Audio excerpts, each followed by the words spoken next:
No funeral do meu marido, minha nora herdou tudo: a casa, os carros, o dinheiro. Para mim, o advogado entregou apenas uma passagem de avião. Ele sabia que você não ia precisar de nada, ela riu. Uma semana depois, quando descobriu o destino do voo, desmaiou. No dia do funeral do meu marido, Antônio, enquanto todos fingiam chorar sua partida, minha nora Márcia sorria discretamente atrás de seus óculos escuros.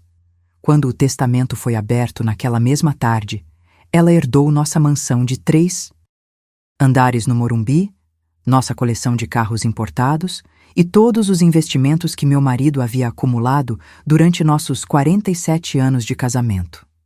Para mim, o advogado entregou apenas um envelope amarelo contendo uma passagem de avião para o dia seguinte. Ele sabia que você não ia precisar de nada, não é mesmo, dona Helena? Márcia riu enquanto me observava com desprezo, ajustando seu colar de pérolas caríssimo que eu sabia ter sido presente de meu falecido marido. Afinal, o que uma velha... Como você faria com tanto dinheiro? Mas uma semana depois, quando ela descobriu o verdadeiro destino daquele voo e o que me esperava lá, caiu desfalecida no chão do escritório do advogado, derrubando sua bolsa de marca e expondo para todos a verdadeira natureza de sua ganância. Mas antes de prosseguirmos, confira se você já está inscrito no canal e escreva nos comentários de onde você está assistindo este vídeo. Adoramos saber até onde nossas histórias estão chegando. Meu nome é Helena Mendonça, tenho 68 anos e dediquei quase 5 décadas da minha vida à família que construí com Antônio Carlos Mendonça, um homem visionário que começou do zero e se tornou um dos empresários mais respeitados no ramo de exportação no Brasil. Conheci Antônio quando eu tinha apenas 20 anos, em uma festa beneficente onde eu trabalhava como voluntária. Ele já tinha 30 anos e começava a se destacar no mundo dos negócios com sua pequena empresa que, na época, contava com apenas 6 funcionários. Nosso encontro foi como nos filmes. Nossos olhares se cruzaram pela sala. Ele caminhou até mim e, com um sorriso que me acompanharia pelos próximos 47 anos, me convidou para dançar. 3 meses depois, estávamos noivos e, em menos de 6 meses, casados. Muitos disseram que era precipitado, que não nos conhecíamos o suficiente. Minha mãe, Luísa, mulher de uma sabedoria simples adquirida no interior de Minas Gerais, me alertou. Filha, casamento é como um tecido fino. Precisa de tempo para ser bem costurado. Mas eu estava apaixonada e Antônio também. Começamos nossa vida juntos em um apartamento modesto, com móveis simples e muitos sonhos. Enquanto ele trabalhava incansavelmente para fazer sua empresa crescer, eu abandonei meus estudos de letras para ser o alicerce de nosso lar. Na época, não questionei essa decisão. Era o que se esperava de uma esposa dedicada. Anos depois, quando mencionei a possibilidade de retomar os estudos, Antônio sorriu com condescendência. Para quê? Helena, você tem tudo o que precisa. Deixe que eu cuido do nosso sustento. Nosso filho, Roberto, nasceu 3 anos após o casamento. Um menino lindo, de olhos expressivos como os meus e o sorriso cativante do pai. Dediquei-me integralmente à sua criação, enquanto observava, à distância, a empresa de Antônio crescer exponencialmente. Aos poucos, nosso apartamento modesto foi trocado por uma casa maior, depois por uma mansão no bairro mais exclusivo da cidade. Os carros simples deram lugar a veículos importados. As roupas de departamento foram substituídas por peças de estilistas famosos. Antônio se tornou um homem poderoso, respeitado e temido no mundo dos negócios. Em casa, era um pai amoroso, embora frequentemente ausente devido às inúmeras viagens e compromissos. Quando estava presente, compensava sua ausência com presentes caros e programas extravagantes. Roberto cresceu acostumado a ter tudo o que desejava, quando desejava. Tentei muitas vezes incutir nele valores mais profundos, ensiná-lo sobre o valor do trabalho e da humildade, mas minhas palavras eram frequentemente anuladas pelos exemplos contrários que recebia do pai. Helena, você é muito antiquada. Antônio dizia quando eu expressava preocupação com a educação materialista que nosso filho estava recebendo. O mundo mudou. Roberto precisa aprender a se mover entre os poderosos, a demonstrar status. É assim que se fazem negócios hoje. Quando Roberto completou 18 anos, Antônio o enviou para estudar administração em uma universidade prestigiada nos Estados Unidos. Nosso filho partiu, levando consigo um cartão de crédito sem limites e pouco do senso de responsabilidade que eu tanto tentei lhe ensinar. Durante os 4 anos de sua graduação, recebia notícias dele principalmente através das fotos que postava nas redes sociais. Festas extravagantes, viagens para estações de esqui exclusivas, carros esportivos. É só uma fase, Antônio me assegurava quando eu manifestava preocupação. Deixe o garoto aproveitar a juventude. Quando voltar, vai assumir seu lugar na empresa e amadurecer naturalmente. Roberto retornou ao Brasil aos 22 anos, com um diploma respeitável e os mesmos hábitos perdulários. Como prometido, Antônio lhe deu um cargo de direção na empresa, ignorando o fato de que nosso filho não tinha qualquer experiência prática. Mais uma vez tentei intervir. Antônio, ele precisa aprender o negócio desde o início, começar de baixo como você fez. Meu marido riu. Helena, querida, trabalhei duro justamente para que meu filho não precisasse passar pelo que passei. Roberto nasceu para liderar, não para ficar contando estoques em um galpão. Foi nessa época que Roberto conheceu Márcia Diniz, uma advogada ambiciosa que trabalhava em um grande escritório que prestava serviços para a empresa de Antônio. Ela tinha 28 anos, 6 a mais que Roberto, e uma determinação que eu reconheci imediatamente como perigosa. Enquanto meu filho era imaturo e facilmente influenciável, Márcia era calculista e sabia exatamente o que queria. Em nosso primeiro jantar juntos, ela chegou usando um vestido discretamente elegante e joias que, apesar de poucas, eram visivelmente caras. Falou pouco, mas cada palavra era medida, cada gesto estudado. Seus olhos escuros e perspicazes avaliavam tudo: a decoração da casa, os quadros nas paredes, as louças sobre a mesa. Então, Márcia, perguntei durante a sobremesa, tentando estabelecer alguma conexão. Como conheceu Roberto? Foi em uma reunião sobre a expansão da empresa para o mercado asiático. Ela respondeu com um sorriso ensaiado. Roberto apresentou algumas ideias brilhantes que me impressionaram.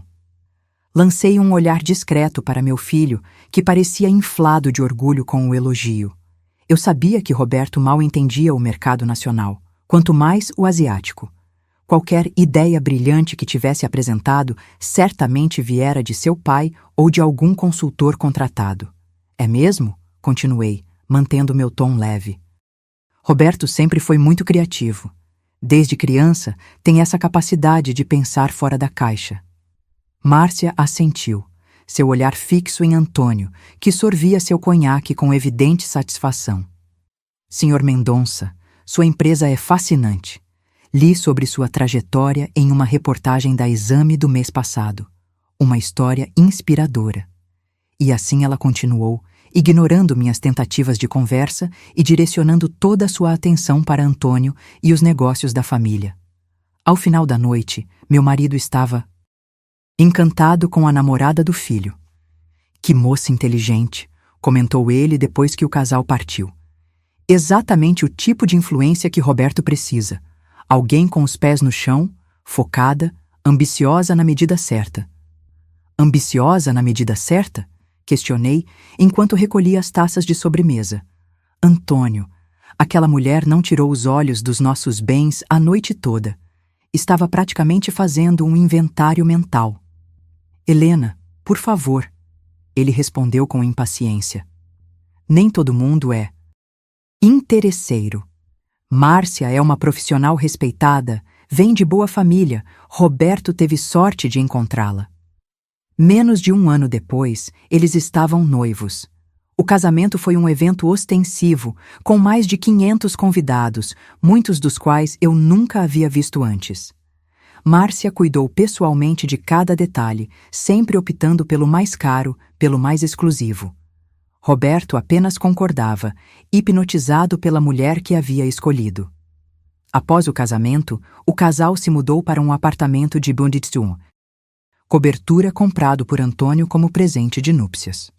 Márcia imediatamente deixou o escritório onde trabalhava para assumir um cargo na empresa da família, diretora jurídica, com um salário que faria muitos advogados experientes corar de inveja. Os anos seguintes foram de transformação gradual, mas constante na dinâmica familiar. Márcia, cada vez mais, se inseria em todos os aspectos dos negócios.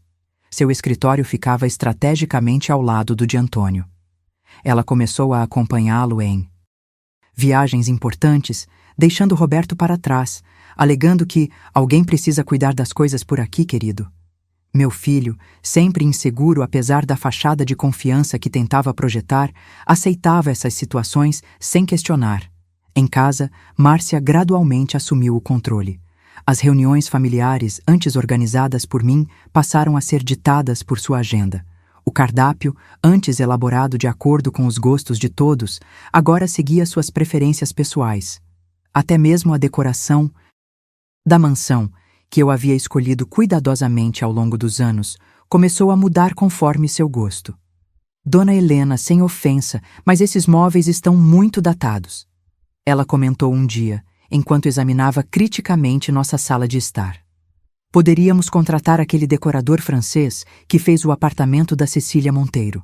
Transformaria este espaço em algo realmente deslumbrante.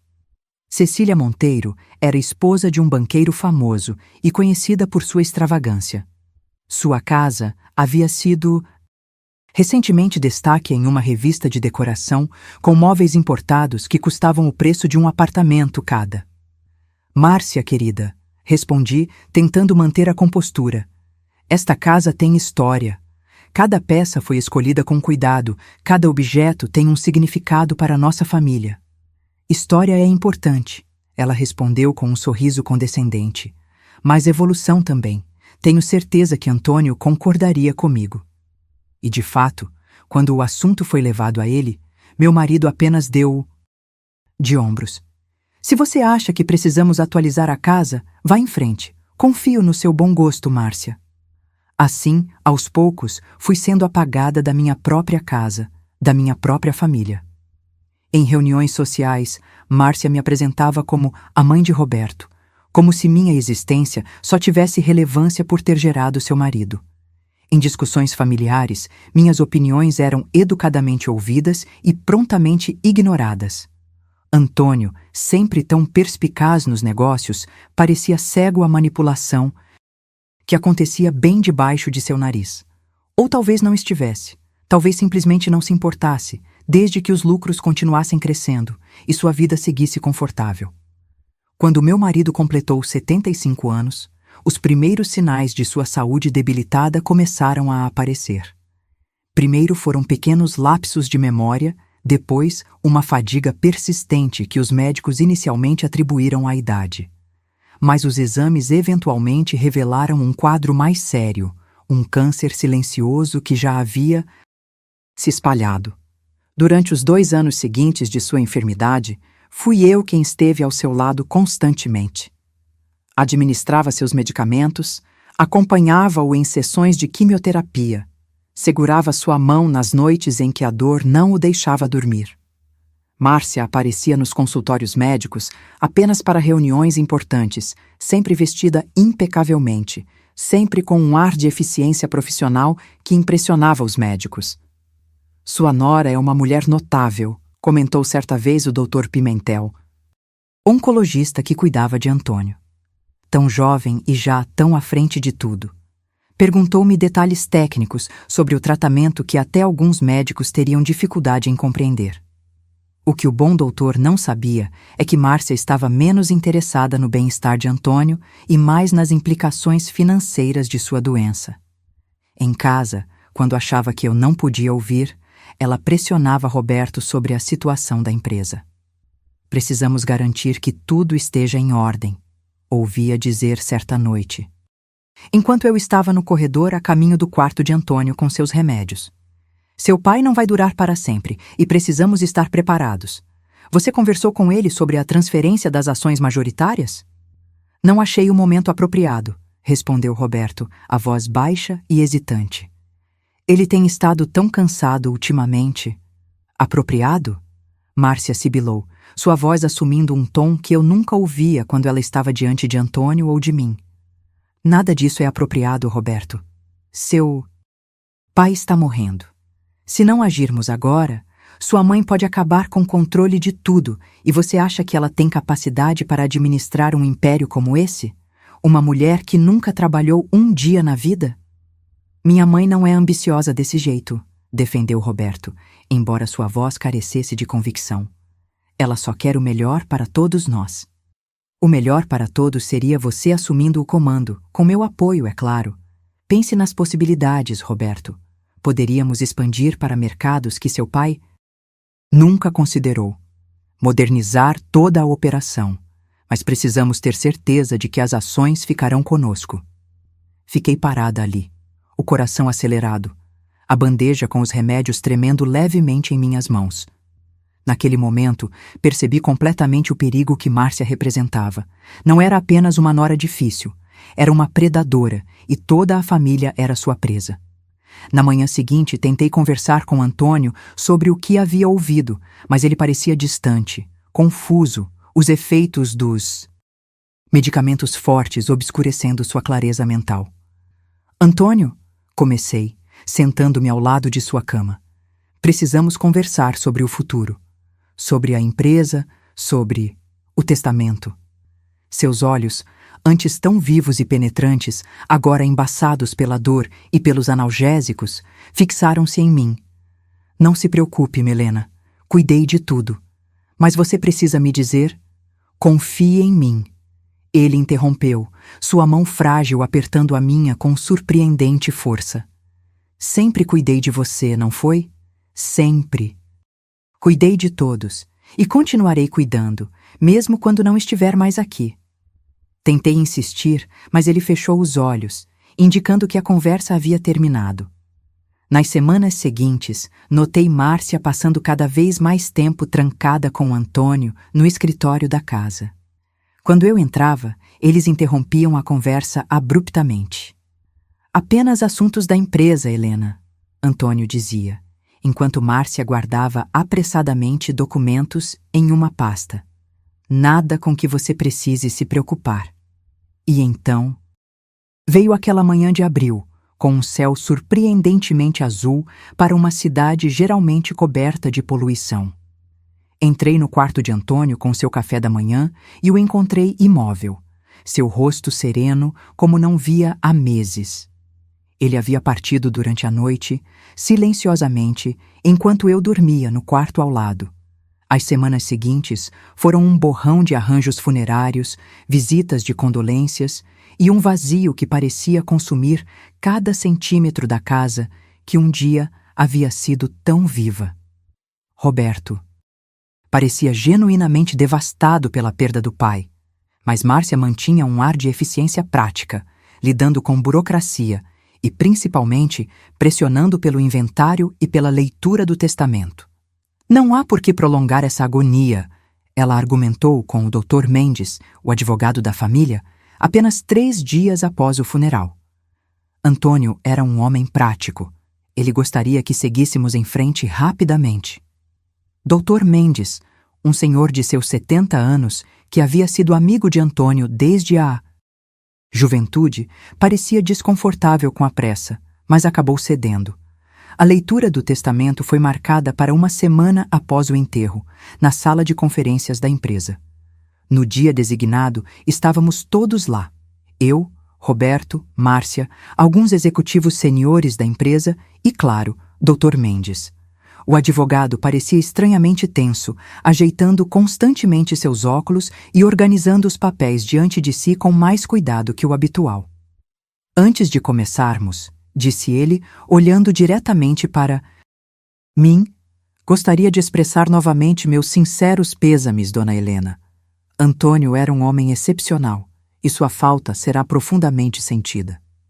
Assenti em agradecimento, notando o leve revirar de olhos de Márcia diante do que ela certamente considerava uma demora desnecessária. Vamos proceder à leitura do testamento de Antônio Carlos Mendonça, continuou o Dr. Mendes, colocando os óculos e pegando um documento oficial. Este documento foi assinado e registrado há 3 meses, em plena capacidade mental do testador. Enquanto ele lia, senti meu coração apertar cada vez mais. A empresa, avaliada em centenas de milhões, foi dividida entre Roberto e Márcia, com ela recebendo o controle operacional como CEO. Nossa mansão no Morumbi, onde passei mais de 3 décadas da minha vida, foi deixada inteiramente para Márcia, com usufruto para Roberto. Os carros, as propriedades no litoral e no campo, as contas bancárias, tudo foi meticulosamente dividido entre meu filho e minha nora, com clara vantagem para esta última. Meu nome não foi mencionado até o final do documento, quando o Dr. Mendes retirou um envelope amarelo de sua pasta. Para minha esposa, Helena Maria Mendonça, leu ele, sua voz assumindo um tom diferente. Deixo este envelope contendo instruções específicas que devem ser seguidas à risca. Com mãos trêmulas, recebi o envelope. Dentro havia apenas uma passagem de avião para o dia seguinte, com destino a Milão, na Itália. Nenhuma carta explicativa, nenhum bilhete de despedida, apenas a passagem. O silêncio na sala era palpável. Todos os olhos estavam fixos em mim, alguns com curiosidade, outros, especialmente os de Márcia, com mal disfarçada satisfação. É só isso? Perguntei finalmente, minha voz quase um sussurro. Dr. Mendes parecia profundamente desconfortável. Sim, dona Helena, estas foram as instruções específicas de Antônio. Márcia não conseguiu conter seu sorriso triunfante. Levantou-se, ajustando seu tailleur impecável, e caminhou até mim. Parece que Antônio queria que você tirasse umas férias, sogra, disse ela, com um tom falsamente doce. Milão é linda nesta época do ano. Ele sabia que você não ia precisar de nada, não é mesmo? Afinal, para que uma senhora da sua idade precisaria de uma empresa ou propriedades? Seria um desperdício. Senti as lágrimas queimarem em meus olhos, mas me recusei a demonstrar fraqueza diante dela. Endireitei minha postura, guardei a passagem na bolsa e olhei diretamente para meu filho. Roberto. Você sabia disso? Ele não conseguiu sustentar meu olhar, fixando seus olhos na mesa de mogno polido. Pai me disse que tinha planos especiais para você, mãe, que não era para me preocupar. Planos? Repeti, a incredulidade clara em minha voz. Uma passagem de avião é o plano dele depois de 47 anos de casamento? Depois de eu ter dedicado minha vida inteira a esta família? Helena, interveio o Dr. Mendes, parecendo genuinamente perturbado. Eu sei que isso parece incomum, mas Antônio foi extremamente específico sobre suas instruções. Ele insistiu que você pegasse este voo amanhã, sem falta. Disse que tudo ficaria claro depois. Márcia consultou discretamente seu relógio de pulso e suspirou teatralmente. Bem, já que tudo está resolvido, temos uma reunião com o conselho em 10 minutos. Roberto, querido, precisamos ir. Ela se virou para mim, sua expressão agora uma máscara de falsa compaixão. Helena, fique à vontade para voltar à mansão e recolher seus pertences pessoais. Estaremos fora o dia todo, então você terá privacidade. Sugiro que leve apenas o essencial para a sua viagem. Podemos resolver o restante quando você voltar. Ou se voltar. E com isso, ela saiu da sala, meu filho em seu encalço como um cachorrinho adestrado.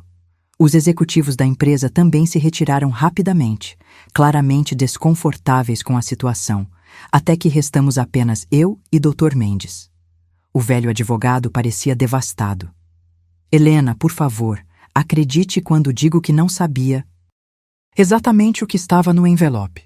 Antônio me disse apenas que eram instruções importantes para você e que deveria entregar-lhe em mãos após a leitura do testamento. Augusto? Disse usando o primeiro nome dele, como nos velhos tempos, quando éramos apenas 2 casais amigos jantando juntos aos sábados. Você realmente acredita que Antônio me deixaria sem nada? Que me mandaria para longe assim, sem explicação? Ele ajeitou os óculos, claramente perturbado. Antônio sempre foi um homem de muitos segredos, Helena. Estratégias que nem seus sócios mais próximos compreendiam. Mas uma coisa eu sei com certeza. Ele a amava profundamente. Por favor, confie nele uma última vez. Pegue esse avião. Naquela noite, voltei à mansão onde havia vivido a maior parte da minha vida adulta. Como prometido, Márcia e Roberto não estavam lá. Apenas os empregados, que me receberam com olhares de pena mal disfarçada. Eles já sabiam, é claro. Notícias assim correm rápido entre o pessoal de serviço. Dona Helena, aproximou-se Carmen, nossa governanta há mais de 20 anos. Posso ajudá-la a arrumar suas coisas? Assenti, incapaz de falar sem que minha voz traísse a emoção que me sufocava. Juntas, subimos para o que havia sido meu quarto com Antônio. Um cômodo espaçoso com vista para o jardim que eu havia planejado pessoalmente. Já notei mudanças. Fotos nossas que antes decoravam as paredes haviam sido removidas, substituídas por peças de arte moderna que eu sabia serem do gosto de Márcia. Na penteadeira onde por décadas arrumei meus cabelos, agora havia produtos de beleza que certamente não eram meus. Ela já se mudou para cá? Perguntei, a surpresa evidente em minha voz. Carmen baixou os olhos, constrangida. Ontem à noite, Dona Helena.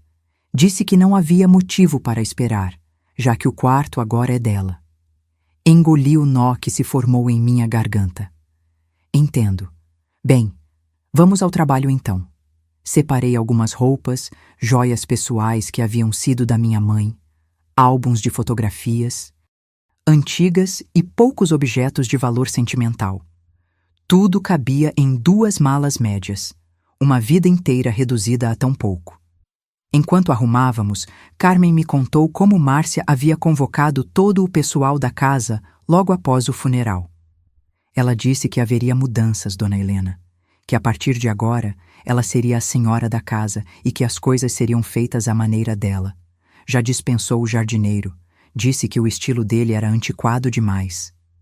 O jardineiro era Sebastião, um senhor de quase 70 anos que cuidava de nossos jardins desde que nos mudamos para a mansão. Ele conhecia cada planta pelo nome, cada árvore havia sido plantada e cuidada por suas mãos habilidosas. E Matilde? Perguntei, referindo-me à cozinheira que preparava as refeições da família há décadas. Carmen balançou a cabeça. Vai até o final do mês. A senhora Márcia já contratou um chefe francês para substituí-la. Cada palavra era como uma pequena facada. Não bastava tomar minha casa, meus bens. Márcia estava sistematicamente apagando qualquer vestígio da minha existência, da minha influência naquele lar. Quando terminamos de arrumar as malas, desci para me despedir dos funcionários. Muitos choraram, especialmente os mais antigos. Eram mais que empregados, eram pessoas que haviam compartilhado décadas da nossa vida familiar, que haviam visto Roberto crescer, que conheciam nossas preferências, nossas histórias. Vou sentir sua falta, Dona Helena, disse Matilde, enxugando as lágrimas no avental. Ninguém mais aprecia meu bolo de fubá como a senhora. E eu sentirei falta dele, Matilde, respondi, abraçando-a. E de todos vocês. Na manhã seguinte, chamei um táxi para me levar ao aeroporto. Não pedi que Roberto me levasse, sabia que seria humilhante para ambos. Quando o carro chegou, dei uma última olhada na casa que havia sido meu lar por tanto tempo. Cada canto guardava uma memória. Ali no jardim, Roberto deu seus primeiros passos. Na sala de jantar, comemoramos aniversários, natais, conquistas. No escritório, Antônio e eu passamos inúmeras noites conversando sobre sonhos e planos para o futuro. E agora, tudo isso pertencia a outra pessoa. Uma pessoa que nunca entendeu o valor das memórias, apenas o preço das coisas. No aeroporto, enquanto esperava pelo embarque, tentei mais uma vez entender o que Antônio pretendia com aquela passagem. Por que Milão? Havíamos visitado a cidade apenas uma vez, em nosso 25º aniversário de casamento. Foi uma viagem maravilhosa, mas não tínhamos nenhuma conexão especial com o lugar. Não tínhamos propriedades lá, nem família ou amigos próximos. A bordo do avião, enquanto sobrevoávamos o oceano, revirei 1000 vezes em minha mente os últimos meses com Antônio. Tentei lembrar de alguma pista, alguma conversa que explicasse essa decisão tão drástica. Nada fazia sentido. "A senhora vai a passeio ou a negócios?" perguntou a comissária enquanto servia o jantar. "Sinceramente, não tenho certeza", respondi, provocando um olhar confuso na jovem. Após quase 12 horas de voo, pousei em Milão exausta e mais perdida que nunca. No saguão de desembarque, notei um homem segurando uma placa com meu nome. Era um senhor elegante de aproximadamente 60 anos, vestido formalmente. "Senhora Mendonça?" Ele perguntou quando me aproximei. "Sou Paolo Ricci, advogado do escritório Ricci & Partners. Estou aqui a pedido do senhor Antônio Mendonça." "Você conhecia meu marido?" perguntei surpresa. "Sim, nos conhecemos há alguns anos. Por favor, me acompanhe. Tenho um carro esperando e muitas coisas para lhe mostrar." Enquanto atravessávamos a cidade em um elegante carro preto, Paolo explicou que Antônio havia entrado em contato com seu escritório aproximadamente 3 anos antes, quando sua saúde começou a deteriorar. Seu marido era um homem extremamente perspicaz, senhora, e muito cauteloso em seus negócios. Perspicaz o suficiente para deixar sua esposa de quase 50 anos sem nada? Não pude evitar o comentário amargo. Paolo sorriu discretamente. "Senhora Helena, peço que reserve seus julgamentos até que tenhamos chegado ao nosso destino. Há muito mais nesta história do que aparenta à primeira vista." Saímos da cidade e pegamos uma estrada que levava ao norte, em direção à região dos lagos. A paisagem era de tirar o fôlego. Montanhas imponentes ao fundo, campos verdejantes, pequenas vilas com construções centenárias.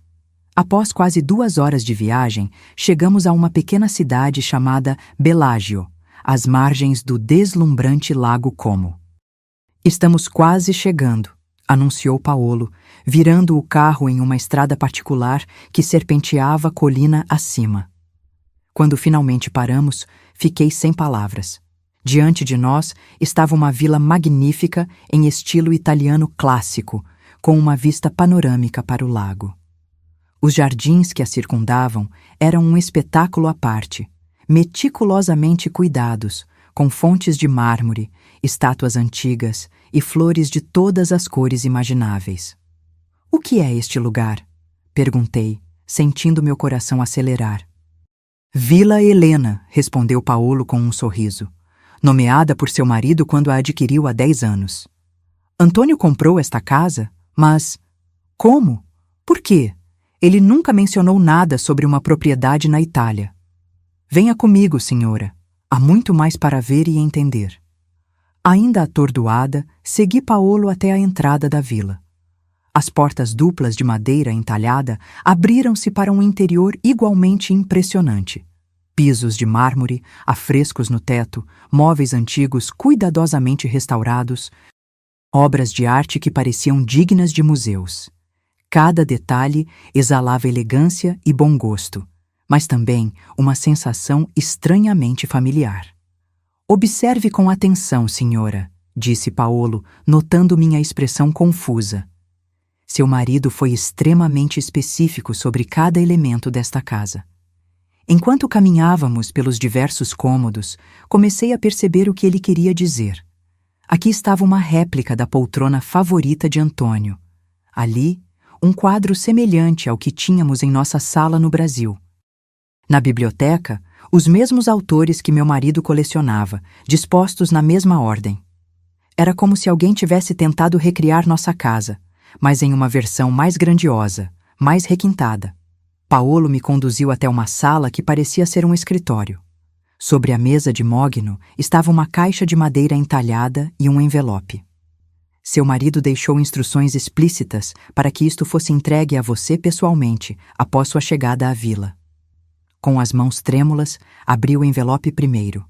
Era uma carta escrita à mão por Antônio, As lágrimas começaram a brotar assim que reconheci sua caligrafia elegante e firme, tão característica dele. Minha amada Helena, começava a carta. Se você está lendo isto, significa que meu plano funcionou e você está agora em nossa casa em Belágio. Sei que deve estar confusa, magoada e possivelmente com raiva de mim pelo que pareceu ser uma traição final. Mas peço que leia tudo antes de me julgar. Sentei-me na cadeira mais próxima, minhas pernas subitamente fracas demais para me sustentarem. A carta continuava. Há aproximadamente 5 anos, comecei a notar mudanças sutis em nosso ambiente familiar. Primeiro, foi o modo como Márcia começou a se inserir em todas as decisões da empresa, mesmo em áreas nas quais não tinha experiência. Depois, a maneira como gradualmente ela tentava me afastar de você, sempre criando compromissos que nos mantinham separados. Por fim, pequenos comentários que ela fazia a Roberto quando pensava que ninguém estava ouvindo. Poderia ter confrontado-a diretamente, é claro. Mas quando contratei investigadores particulares e descobri a extensão de suas ambições e os meios que estava disposta a usar para realizá-las, percebi que uma abordagem direta seria contraproducente. Ela já tinha Roberto completamente envolvido em sua teia, e qualquer acusação direta resultaria em uma batalha que dividiria nossa família e potencialmente destruiria nosso filho. Foi então que elaborei um plano diferente. Secretamente, comecei a transferir grande parte de minha fortuna para o exterior, criando uma estrutura de empresas offshore que não poderia ser facilmente rastreada. Adquiri propriedades em diversos países europeus, incluindo esta vila onde você está agora, e investi em ativos que não apareciam em nossos registros oficiais no Brasil. Tudo isso foi feito com extrema cautela e com a ajuda de poucos aliados de confiança absoluta, como Augusto Mendes e Paolo Ricci, que agora está com você. O que deixei no Brasil, a mansão, os carros, mesmo a empresa, representa menos de 30% do que realmente construímos juntos ao longo de nossa vida. E mesmo esse percentual está comprometido por dívidas estrategicamente criadas, investimentos com retorno duvidoso e contratos que em breve se revelarão muito menos lucrativos do que parecem. Em outras palavras, minha amada, o que Márcia pensa ter herdado é uma casca vazia, um espetáculo de riqueza que lentamente se desintegrará em suas mãos nos próximos meses. As verdadeiras joias da coroa, as patentes internacionais, os contratos com as maiores empresas europeias e asiáticas, as propriedades mais valiosas, estão todas sob seu controle agora. Abra a caixa de madeira que acompanha esta carta. Dentro, você encontrará todos os documentos necessários: cartões bancários, escrituras, certificados de ações, senhas. Tudo está em seu nome, meu amor. A Vila Helena, as contas na Suíça, os investimentos na Alemanha e na França. Tudo isso é seu. E apenas seu. Paolo tem todos os detalhes e será seu conselheiro de confiança, assim como foi o meu. Ele também possui uma pasta específica com provas detalhadas das atividades ilícitas de Márcia na empresa, desvios de dinheiro, falsificação de assinaturas, manipulação de contratos. Uso essas provas apenas se absolutamente necessário. Dei a Márcia e Roberto exatamente o que eles queriam: o controle visível da empresa e das propriedades no Brasil. O que eles não sabem é que as principais patentes e os acordos internacionais mais lucrativos foram transferidos para uma nova holding, da qual você é a única proprietária. Em questão de meses, eles perceberão que o que parecem ser ativos valiosos são, na verdade, cascas vazias, carregadas de dívidas ocultas e obrigações legais que consumirão cada centavo que pensam ter herdado. Minha Helena, perdoe-me por não poder compartilhar este plano com você antes. Precisava que sua reação fosse genuína para que Márcia não suspeitasse. Sei que foram dias dolorosos, mas agora você está segura, longe das garras dela, com uma nova vida pela frente. Você pode escolher revelar a verdade quando achar apropriado, ou simplesmente viver em paz aqui, sabendo que a justiça virá por si mesma. Lembre-se sempre que cada momento dos nossos 47 anos juntos foi um presente para mim. Você foi minha força, meu conforto e meu lar. Agora, deixo para você os meios para ser feliz sem mim. Com todo o meu amor, Antônio. Quando terminei de ler, minhas mãos tremiam e as lágrimas corriam livremente pelo meu rosto. Era tão tipicamente Antônio, meticuloso, estratégico, sempre pensando vários passos à frente. Mesmo na morte, ele havia encontrado uma maneira de proteger-me e, ao mesmo tempo, garantir que Márcia recebesse exatamente o que merecia. Paolo esperou pacientemente enquanto eu absorvia tudo.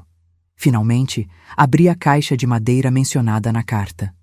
Dentro, como prometido, encontrei diversas pastas organizadas contendo documentos legais, cartões bancários, chaves e uma quantidade significativa de dinheiro em euros.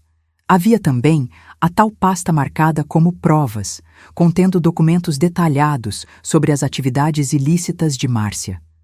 O que acontece agora? Perguntei finalmente, minha voz ainda embargada pela emoção. Agora, senhora, você descansa, respondeu Paolo gentilmente. Amanhã, começaremos a revisar tudo em detalhes. Há funcionários na casa, uma governanta, um cozinheiro, jardineiros.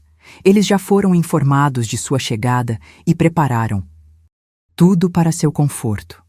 Seu marido pensou em cada detalhe. Naquela primeira noite na Vila Helena, dormi em um quarto espaçoso com vista para o lago. As janelas francesas deixavam entrar a brisa suave e o perfume das flores do jardim. A cama era tão confortável quanto a que eu tinha no Brasil, o travesseiro com a mesma altura que eu sempre preferi. Antônio realmente havia pensado em cada detalhe. Apesar do conforto físico, meu sono foi agitado.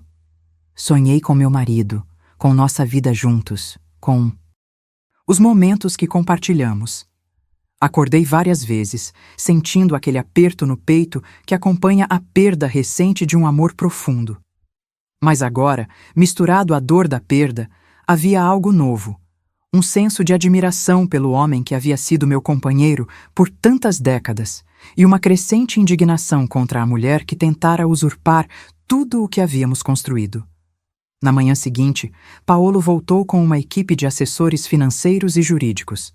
Durante horas, eles me explicaram em detalhes a complexa rede de empresas e investimentos que Antônio havia criado. Era vertiginoso. Participações em empresas de tecnologia na Alemanha, imóveis em Paris, Londres e Barcelona, uma vinícola na Toscana, coleções de arte armazenadas em cofres na Suíça e muito mais. Seu marido era um visionário nos negócios, senhora, comentou um dos assessores, um jovem italiano chamado Marco. Ele identificou tendências e oportunidades que muitos de seus contemporâneos não conseguiam ver. E conseguiu fazer tudo isso mantendo o mais absoluto sigilo. Como assim? Perguntei curiosa. A maioria dos empresários gosta de exibir suas conquistas, suas aquisições. Seu marido fazia exatamente o oposto. Cada transação era cuidadosamente encoberta por camadas de empresas intermediárias, contratos confidenciais, acordos privados. Enquanto ostentava sucesso no Brasil com a empresa principal, silenciosamente construía um império muito maior aqui na Europa. E Márcia nunca soube disso? Ela estava tão envolvida nos negócios. Paolo sorriu. Seu marido permitia que ela tivesse acesso apenas ao que ele queria. A empresa no Brasil era, por assim dizer, uma vitrine, impressionante à primeira vista, mas não onde o verdadeiro valor estava sendo criado. Nos dias seguintes, continuei a aprender sobre este império oculto que Antônio havia construído. Era avassalador perceber a extensão de sua visão e planejamento. A cada nova revelação, sentia uma mistura de orgulho, admiração e uma pontada de tristeza por não ter compartilhado essa parte da vida dele. Uma semana após minha chegada, enquanto tomava café da manhã na varanda com vista para o lago, Paolo apareceu com notícias do Brasil. Márcia entrou em contato com nosso escritório em São Paulo. Ele informou. sentando-se à mesa e aceitando a xícara de café que lhe ofereci. Parece que ela começou a perceber que algo não está certo. O que exatamente? Perguntei, sentindo uma estranha calma me envolver. As principais contas bancárias da empresa estão com muito menos dinheiro do que ela esperava. Vários clientes importantes não renovaram seus contratos. E ela descobriu sobre algumas das dívidas que seu marido estrategicamente assumiu nos últimos anos. E o que ela quer? Informações, respondeu Paolo. Ela exige saber se existem outros ativos que não foram revelados no testamento. Suspeita que Antônio possa ter escondido recursos no exterior. E o que seu escritório respondeu? Seguindo o plano traçado por seu marido, informamos que representamos a verdadeira proprietária desses ativos, você, e que qualquer comunicação futura deve ser direcionada a mim como seu representante legal. Imaginar o rosto de Márcia ao receber essa notícia me deu uma satisfação que não esperava sentir. A mulher que pensou ter me deixado sem nada, agora descobria que era ela quem havia ficado com as sobras.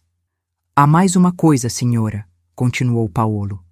Acredito que é hora de ativar a segunda fase do plano de seu marido. Devemos informar o Dr. Mendes para abrir o segundo testamento? Segundo testamento? Repeti surpresa. Sim, o documento lido no Brasil era apenas uma parte da estratégia. Existe um segundo testamento mantido em sigilo, que deve ser revelado apenas após sua chegada segura a Belágio e após a confirmação de que Márcia começou a perceber a verdade sobre os ativos no exterior. Não pude deixar de sorrir. Antônio sempre foi um estrategista brilhante, mesmo nos jogos de xadrez que ocasionalmente jogávamos, ele pensava 5, 6 jogadas à frente. Parece que seu último jogo não seria diferente. Sim, Paolo, acho que é hora de revelar a verdade.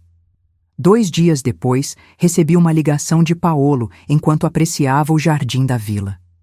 Senhora Helena, temos notícias interessantes do Brasil. Dr. Mendes convocou Roberto e Márcia para uma reunião de emergência ontem para a leitura do codicilo secreto do testamento.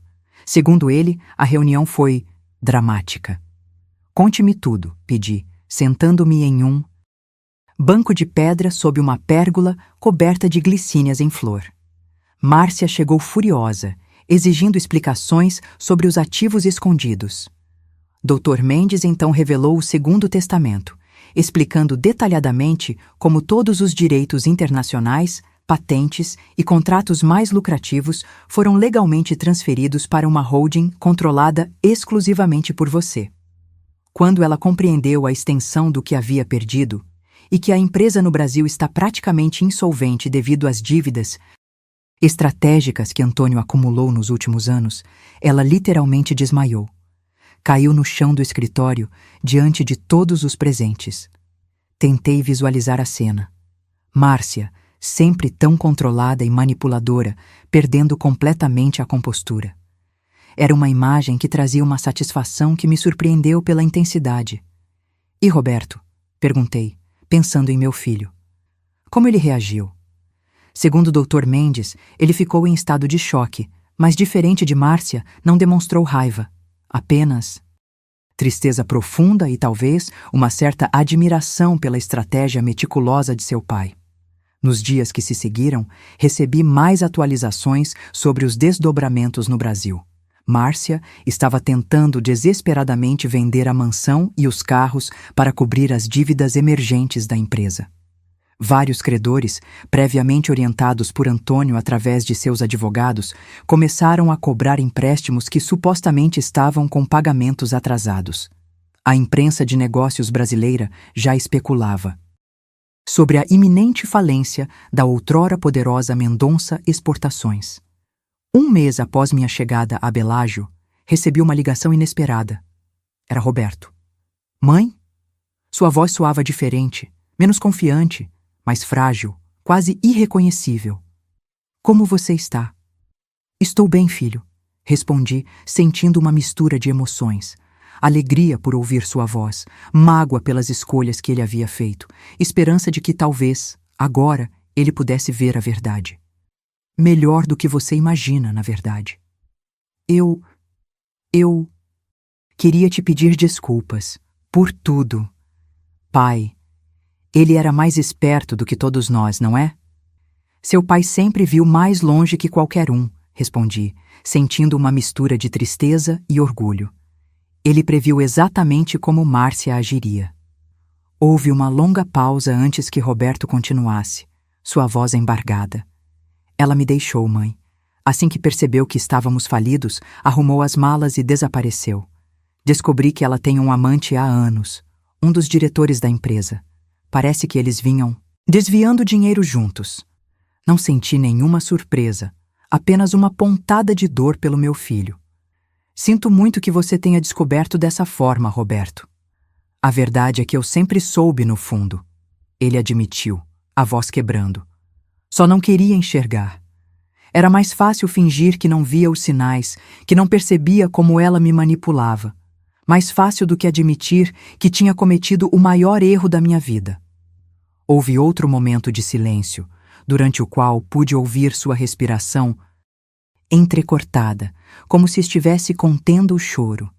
Mãe, nós perdemos tudo. A casa está sendo leiloada para pagar dívidas, os carros foram confiscados, as contas estão bloqueadas. Não sei o que fazer. Estou desesperado. Fechei os olhos, sentindo o perfume das flores do jardim e a brisa suave do lago.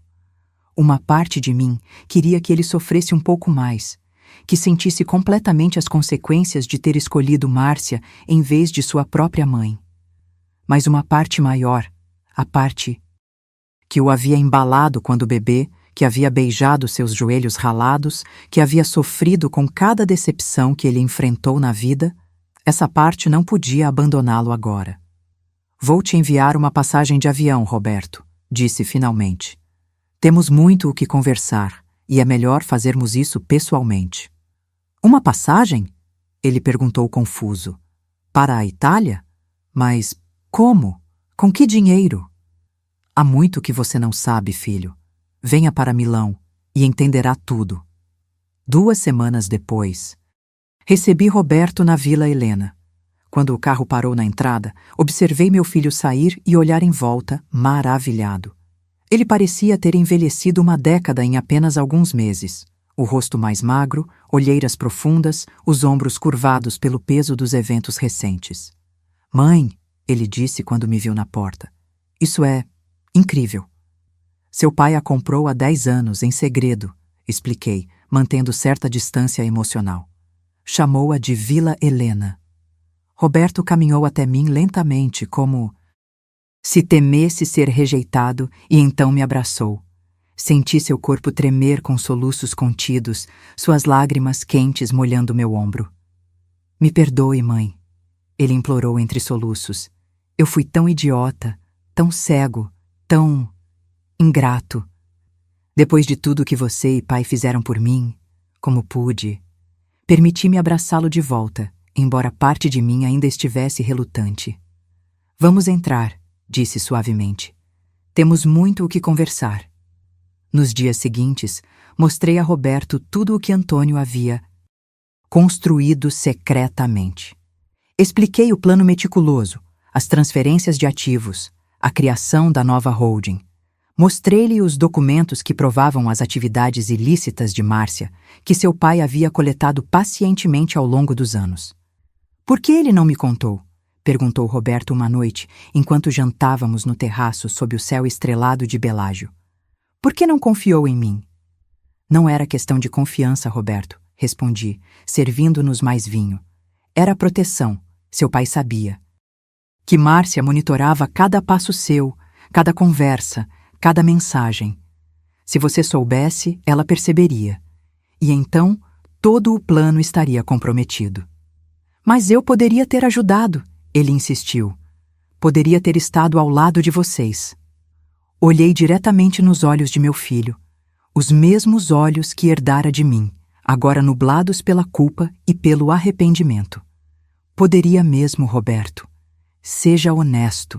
Se tivesse que escolher entre seu pai e Márcia naquela época, em quem você teria acreditado? De que Lado teria ficado? Ele abaixou o olhar, incapaz de sustentar o meu. Você está certa. Eu estava enfeitiçado. Não via nada além dela. Seu pai sabia disso. E em vez de confrontá-lo, de forçá-lo a uma escolha que poderia destruir nossa família para sempre, ele encontrou outro caminho. Um caminho que permitiria que você aprendesse por si mesmo, mas que também garantiria que você tivesse uma segunda chance quando estivesse pronto para ela. Roberto passou semanas na Vila Helena, lentamente se recuperando do trauma emocional que havia sofrido. Aos poucos, ele começou a se interessar pelos negócios internacionais que agora eram minha responsabilidade. Passava horas no escritório com Paolo, aprendendo sobre os investimentos, entendendo a verdadeira extensão do império que seu pai havia construído nas sombras. É impressionante, ele comentou certa vez, depois de uma longa sessão de estudos. Todo esse tempo, achávamos que conhecíamos o pai, mas ele estava operando em um nível completamente diferente. A visão que ele tinha, a capacidade de planejamento de longo prazo.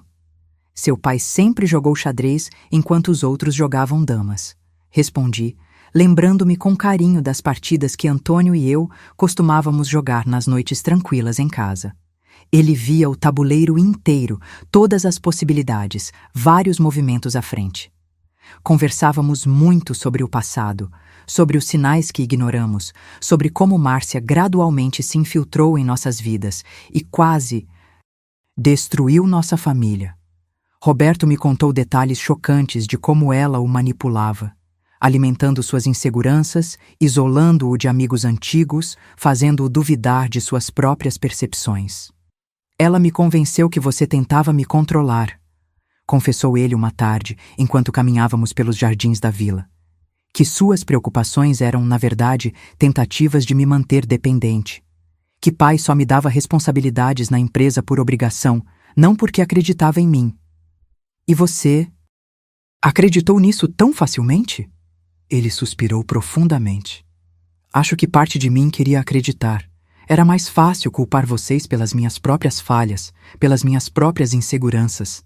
Márcia simplesmente identificou essa fraqueza e a explorou magistralmente. 3 meses após sua chegada, tomei uma decisão. Havia refletido longamente sobre o futuro. Meu futuro, o de Roberto, o do império empresarial que agora estava sob minha responsabilidade. Roberto, disse durante o café da manhã, em uma manhã particularmente bela, com o sol nascente refletindo nas águas do lago, estive pensando. A holding precisa de um CEO, alguém que entenda o negócio, que tenha a visão de Antônio, mas também traga novas ideias, uma energia renovada. Ele me olhou, surpreso. Você está me oferecendo o cargo? Estou oferecendo uma chance de recomeçar, de provar a si mesmo e honrar o legado de seu pai. Mas há condições. Quais? Primeiro, você trabalhará lado a lado comigo e com Paolo. Todas as decisões importantes serão discutidas em conjunto, todas as estratégias aprovadas por nós 3. Segundo, você passará por um período probatório de 1 ano, durante o qual aprenderá cada aspecto do negócio, desde o mais básico até o mais complexo. E terceiro, mais importante, você nunca mais permitirá que ninguém, seja uma esposa, um amigo ou um sócio, o afaste de sua família novamente. Roberto me encarou por um longo momento, seus olhos brilhando com uma mistura de gratidão e determinação que eu não via desde que ele era um menino prestes a enfrentar um desafio importante. Eu prometo, mãe, ele disse finalmente, sua voz firme. Não vou desperdiçar esta segunda chance. Vou honrar a confiança que você está depositando em mim e o legado que pai deixou. Vou me tornar o filho e o homem que vocês sempre acreditaram que eu poderia ser. Estendi minha mão sobre a mesa e ele a pegou. Naquele simples toque, senti que uma nova fase estava começando. Para mim, para ele, para toda a nossa família. Nos anos que se seguiram, nossa empresa internacional prosperou sob a liderança conjunta de Roberto e minha, com a orientação constante de Paolo. Expandimos para novos mercados, Investimos em tecnologias sustentáveis e criamos uma fundação em nome de Antônio para ajudar jovens empreendedores. Roberto se revelou um líder surpreendentemente capaz, combinando a visão estratégica do pai com uma sensibilidade social que era toda sua. Quanto a Márcia, soubemos que ela tentou repetir seu golpe com um empresário idoso em Buenos Aires, mas foi descoberta e agora enfrentava processos criminais em 2 países. As últimas notícias indicavam que ela havia fugido para algum país do Caribe com recursos limitados, perseguida por credores e autoridades. Em meu aniversário de 70 anos, organizamos uma grande celebração na Vila Helena. O jardim estava decorado com milhares de luzes, uma orquestra tocava minhas peças clássicas favoritas e amigos de toda a Europa vieram para a festa. Entre os convidados estavam Carmen, Matilde, Sebastião e outros funcionários leais que haviam trabalhado para nós no Brasil e que agora faziam parte de nossa nova vida na Itália. Durante a festa, Roberto fez um brinde emocionado. A minha mãe, Helena, a mulher mais forte e perdoadora que já conheci. E ao meu pai, Antônio, que mesmo não estando fisicamente presente, nos ensinou a mais importante lição de todas, que a verdadeira riqueza não está nos bens materiais, mas na sabedoria de proteger aqueles que amamos, na coragem de fazer o que é certo mesmo quando o caminho é difícil, e na capacidade de oferecer uma segunda chance àqueles que verdadeiramente se arrependem. Enquanto as taças tilintavam e o sol se punha sobre o lago Como, pintando o céu em tons de rosa e ouro, senti uma paz profunda se instalar em meu coração. A dor da traição havia sido substituída pela serenidade da justiça. O plano meticuloso de Antônio não foi apenas um ato de vingança contra a ganância de Márcia. Foi seu último presente de amor para mim e uma chance de redenção para nosso filho. Aquela simples passagem de avião, que inicialmente pareceu uma rejeição final, uma última humilhação, era na verdade o início de uma nova vida. Uma vida que Antônio cuidadosamente planejou para mim, cheia de beleza, propósito e, finalmente, a reunião com o filho que pensei ter perdido para sempre. À beira do lago, enquanto os convidados dançavam e conversavam animadamente, encontrei um momento de solidão para refletir. Olhei para as estrelas que começavam a pontilhar o céu escuro e sussurrei: Obrigada, meu amor, por tudo, pela vida que compartilhamos, pela proteção que me deu até o fim e pela sabedoria de encontrar um caminho para salvar nosso filho, mesmo quando ele parecia perdido para sempre. Uma brisa suave acariciou meu rosto, como se fosse a resposta de Antônio, como se ele pudesse, de alguma forma, ver a nova vida que florescia das sementes que havia plantado com tanto cuidado. Sorri, sentindo-me completa, pela primeira vez desde sua partida. Porque, no final, a verdadeira vitória não estava nos milhões recuperados ou na queda de Márcia.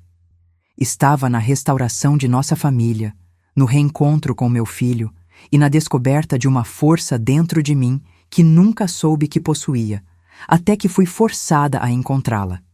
Roberto se aproximou, oferecendo-me uma taça de champanhe. No que está pensando, mãe? Em como a vida nos surpreende, respondi, aceitando a taça. Em como, às vezes, o que parece ser nosso fim é apenas o começo de algo muito mais extraordinário. Ele sorriu, aquele mesmo sorriso que herdara do pai. Ele estaria orgulhoso de você, de nós. Sim, concordei, erguendo minha taça em um brinde silencioso para as estrelas acima. Acredito que estaria.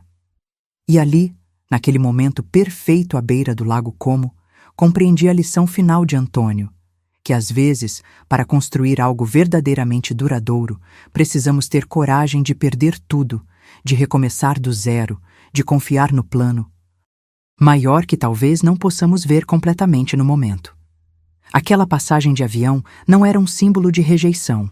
Era um convite para uma nova jornada, uma porta para um mundo onde a justiça prevalece, onde o amor verdadeiro encontra seu caminho, e onde, mesmo das cinzas da traição mais dolorosa, pode florescer uma vida de abundância e paz.